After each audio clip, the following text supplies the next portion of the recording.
I'm happy, absolutely, I'm happy. I guess getting the recognition of your peers is always something that people appreciate and strive for. News photography is, it's a tough one to pin down. I guess the easiest way to explain it is trying to capture something that's happening on the spur of the moment in front of you that is of interest to other people. So whether it be a bushfire or a flood or a sporting event or a grand final or something like that, you don't have a second chance. You've got one go at it. I guess the driver is every time you go to do a job, you've got to walk into it with thinking, what is the best possible outcome? How can I portray this to the best of your ability so that someone who doesn't even read the article or someone who's flicking through the paper sees a photograph and goes, what is that? Wow. So you've got to try and create some genus of interest, whether it's through the composition of the photograph, the colour that's being used, the lack of information or the amount of information in it, and just trying to make it something that catches people's eye and makes them want to look at it further and look into the image to see what's going on, try to understand it. But there's a big difference between someone sending in a pic from an iPhone and having a news photographer on the ground who knows a little bit about what they're doing and are able to collate the image and make it work as a proper image, to make things stand out that need to stand out and to use the right perspectives and get the right impact. It's easy just to take a photo, but it's very difficult to take a photo that works. It's quite often the press photographers that are able to cut through a sea of random general images and be able to produce things that really stand out and have impact and bearing and make people sit back and really take notice of what's happening, rather than just sort of look at the sea of noise in front of them with all the images that float around the internet and this sort of thing.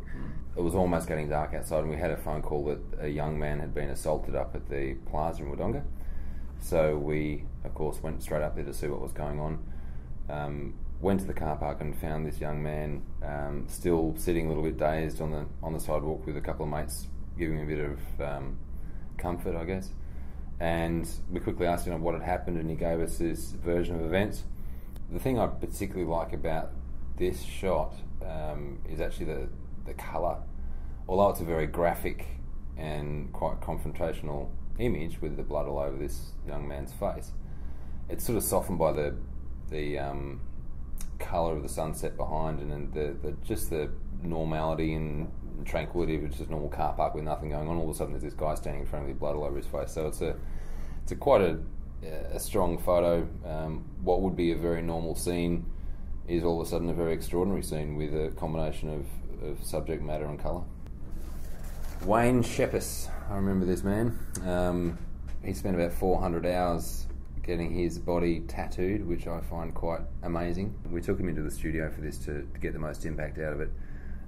We've shot it technically as best as possible to get every fine detail, and so people can see every little nuance of colour and shape and texture in his tattoos. This is a photograph of the Melbourne Storm players who came up to Willow Park in Wodonga and provided a coaching clinic for young rugby players in the area. Shot down low to get the storm clouds in behind as a bit of a parody with Melbourne Storm being Melbourne Storm. Little were to know that just a couple of months later the whole thing would blow up in their face with the salary cap debacle, etc., which actually adds more weight to this image. There's the storm in the background is fast approaching. There's nothing they can do about it. I had the opportunity to fly up to Sydney and meet with Kim Hollingsworth. She's from Wodonga. She went up to Sydney and became a prostitute up there and then turned into police informer. We had the opportunity of spending an afternoon with her. Actually an afternoon and an evening. We spent the afternoon at a farm having a chat and getting to know her and this sort of thing. In the evening she took us into the Cross. This is a place that Kim used to work. She knows very, very well. The owners know her incredibly well, of course. We walk back in here, she's greeted with open arms. There's hugs and kisses all around and smiles like a long-lost friend. Just placing her here without going inside, just putting her at the doorway, gives us enough information to say that this is what her past was. Leading to the stairs is behind her now. She's not doing that currently, but it just gives that colour and character of where she's been in her life. Being news photography, we often call on for road accidents, traffic accidents and things like that. It's quite often not a pleasant part of our job. We get to see people in a great deal of distress and harm. But it's one of these things that, again, unless you see it, unless it's presented in front of you, it's those things that just gloss over and people don't take any notice. So one of the jobs of a newspaper is particularly with road accidents and so on, so people can see the impact, see the damage, see what's happened to other people. And hopefully through that it will eventually sink in that there was one point where I thought all my Christmases had come at once in not a very good way. There's a photograph of a wooden house burning to the ground with flames engulfing the roof. When I was standing out the front of that, I was using a wide-angle lens. I believe that things like this you need to get in close to sort of bring that personal touch to things. I was standing underneath a transformer box outside the house, an electricity transformer box, which all of a sudden started throwing sparks and blowing up. I didn't realise it. I looked up and I was all of a sudden very hesitant and nervous that thing might just fall on top of me, and I got myself out of there very, very quickly. The photograph here is of the New South Wales Rural Fire Service protecting a house. The house on the right-hand side is completely engulfed in flames, burnt to the ground, and it was an absolute fireball.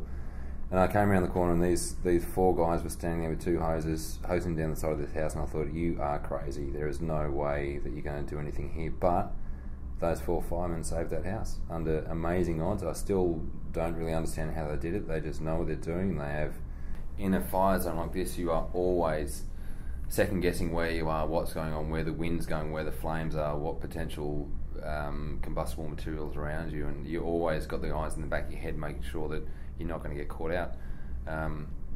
That's an obvious thing that you go through, but also there's an incredible amount of smoke and ash and flame, etc., all around. You can see from Tony's face here, the level of soot on his face. It's just incredible. It's got right into his eyes, and it's in his hair, and it's in the pores of his skin, and it completely engulfs you. I saw Tony's house burning down, and I saw him sitting, just pull up on the ute opposite on the road, and I was, first of all, I was quite hesitant to go up and talk to him because obviously he was undergoing an incredibly stressful situation. At that point I didn't realise it was his house, but you could see that he was certainly fully engaged in the situation. When he came back to the ute and sat down, I approached him and introduced myself and said, look, do you mind if I take some photos while this is going on? He said, no, that's fine, go for your life. He said, oh, by the way, that's my house back there. And for a second there I was pretty much dumbfounded and didn't know which way to point, which way to look, what to do. But I thought, well, if there's anything we can get out of this, we can show people what impact it has and how people are truly affected at the time. And this is one of those photographs that just very luckily captures that. This photograph here is of the house we've seen in a previous image burning down. If you look over the fence on the right hand side, past the tree, you can see a ball of flame. That's Tony's house, the guy sitting in the ute. These guys here tried their absolute best to keep the flames away, keep it down, but unfortunately it just got away. The wind was too strong, the weather was too hot. And unfortunately inside that house there's a couple of dogs that perished, and we could hear them while the fire was burning until it all got far too noisy. The flames are incredibly noisy. There's things falling down, timber crashing, glass blowing out, and then all of a sudden you just realise you can't hear the dogs anymore. And it's it's one of those things that stays with you, I guess.